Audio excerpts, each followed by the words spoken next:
saya Pushri Awani, host anda untuk Drypers webinar pada kali ini. Welcome guys, selamat datang. Yang mana baru tonton tu, jangan lupa tonton webinar ni sampai habis, okay? Dan hari ni kita punya topik sangat best, sangat special, iaitu Move to Learn, which is storytelling with physical play. Dan hari ni saya tak keseorangan, saya ada Nadia Hashim dekat sini. Hai, selamat datang. Thank you. Nadia Hashim merupakan Head Educator dekat Axon Children's Center dan memegang ijazah psikologi dekat UIA. Selamat datang lagi sekali. Thank you sebab sudi luangkan masa dengan kita. No worries. Okay, guys. Untuk mami-mami yang baru macam Putri kan, untuk parents yang baru nak jadi parents, korang mesti nak tanya banyak soalan dekat Nadia. Dan Nadia, are you ready nak jawab soalan? Hopefully, yes. So, korang jangan tanya dulu, biar Putri dulu tanya sebab Putri tak tahu apa itu physical play. Boleh tak share sikit apa tu physical play? Alright, definitely. So, physical play is actually a whole bodily movement in children. So, from like crawling to walking to running, those are all physical plays.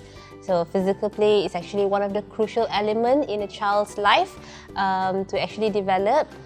So it doesn't only benefit our gross motor skill. So gross motor skill is like running, walking, and when that develops, all the other areas will also develop too, like language and also cognition. Yeah, so that's physical play. Okay Nadia, bagaimanakah ibu bapa ni boleh turut serta dalam physical play dalam rutin harian anak-anak kita? Okay, so how we can do that is, we know with the new normal, parents are always at home now, so they can spend more time with their kids, alright? And kids are also, they rarely get to go to the playground anymore, right? So what parents can do with their kids is to create your own outdoor activity or like physical play, okay? So one way to do it is to actually incorporate physical play and storytelling. Alright, so I'm pretty sure you do storytelling with the kid as well, right? Okay, so that's actually one way to do it, by incorporating storytelling. So this way, it gets to stimulate their imagination and then to create stories with them to see what their interest is about. Yeah, so that's one way to do it. Korang mesti tak tahu kan, tak ada idea nak buat physical play apa dengan anak-anak kat rumah kan. So Nadia, boleh tak share sikit tips ataupun idea yang kita orang as a parents ni boleh buat physical play dengan anak-anak kat rumah? Alright, sure. I have a few tips actually. So first of all is to actually choose a suitable book. Alright, so to choose a book that supports their physical and language development, and then second of all, to also consider their developmental age. Alright, so this is where you see how old is your child and then what you can do with them. Alright, so probably below 1 years old, you can incorporate a lot of like crawling on the floor, and then also parents can also do it with your kids, okay? And then maybe when they already started trying to walk, you can also walk with them.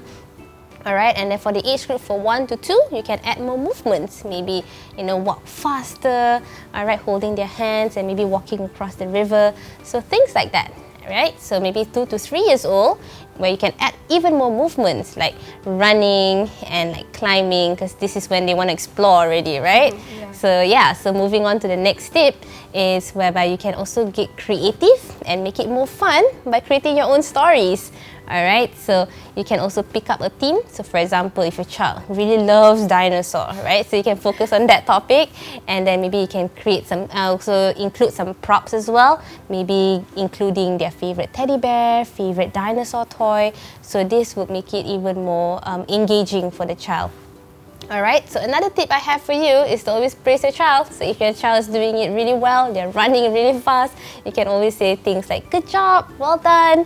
Alright, so because children, they enjoy a sense of accomplishment and success, so praising them actually motivates them to try different skills as well. Alright, and the last tip I would have for you is to have an ample space when you're doing this. Alright, so more space equals to more movements. Yeah, so those are the tips I have for you. Wow, best kan? So Putri sure korang semua pun dah tahu tips dan ada idea dah sekarang ni esok nak buat physical play apa dengan anak-anak. So walaupun kita nampak benda tu macam simple, tapi impact dia sangat besar dekat baby-baby kita. Jadi tadi kita dah dengar dah apa itu physical play, kita dah faham dah macam mana cara nak bermain physical play dengan anak-anak kat rumah. Dan sekarang ni apa yang terngiang-ngiang di fikiran Putri dan juga penonton kat rumah, Putri sure diaper apa yang bagus untuk anak-anak kita, sebab mereka berlari, mereka berlompat. So kita kena pastikan ada diaper yang bagus untuk tak bocor dan tahan lama. Okey, Putri nak suggest dekat korang Drypers Dry Pants, sebab anak Putri dah guna lama sangat dah. Ia tahan selama 10 jam, mempunyai padanan khas dan juga ada penunjuk kebasahan. So korang tak perlu risaulah, tak perlulah nak terfikir bila masa aku nak kena tukar diaper ni. Sebab kita ada penunjuk kebasahan, so korang tak perlu risau lagi. Dan sekarang korang kena dapatkan dekat Vinda Mall sebab kita ada promo code. So korang just purchase je dekat Vinda Mall, guna je promo code VMALLDDP10 so that you akan dapat diskaun. So dapatkan sekarang dekat Vinda Mall je tau. So dapatkan hari ni juga. So sekarang ni Nadia, kita ada soalan daripada penonton nak tanya Nadia. Okay, kita ada 2 soalan dekat sini. Yang pertama, is it really necessary to try and teach babies so young? Alright, great question. Because now parents, when they're really young, parents are asking, whether to send them to school or not to school. So it's actually more in giving them the experience, getting them to play, and not so much teaching. So when they're playing, that's where we incorporate their skills in terms of like how many apples are you eating, or like how does the apple taste like. So yeah, that's maybe just incorporating, giving them the experience that they need. Okay, soalan yang kedua. Okay. We converse in English at home. Should I start reading storybooks in other language? Okay, this is also a very common question among parents who only speak one language at home. So yeah, it's fine to also explore different languages. It's okay if dekat rumah cakap Melayu saja, but then you want to expose them. You want your child to also be able to speak English. You can also use storytelling. So storytelling is a great way to expose them to a different language. So you can read to them in English, and then slowly they will definitely get the language. Yeah. Terima kasih Nadia sudi jawab soalan penonton. So Putri harap soalan-soalan penonton yang tanya kita dah jawab. Dan sekarang Putri ada pop quiz untuk korang. Soalannya adalah nyatakan salah satu tips yang Nadia share tadi tentang physical play tu. Kan? So korang komen dekat bawah apakah tips tu dan korang akan memenangi apa? Cara Drypers hamper. So korang akan dapat semua ni kalau korang memenangi kita punya pop quiz pada kali ini. So korang just komen je dekat bawah. Okay?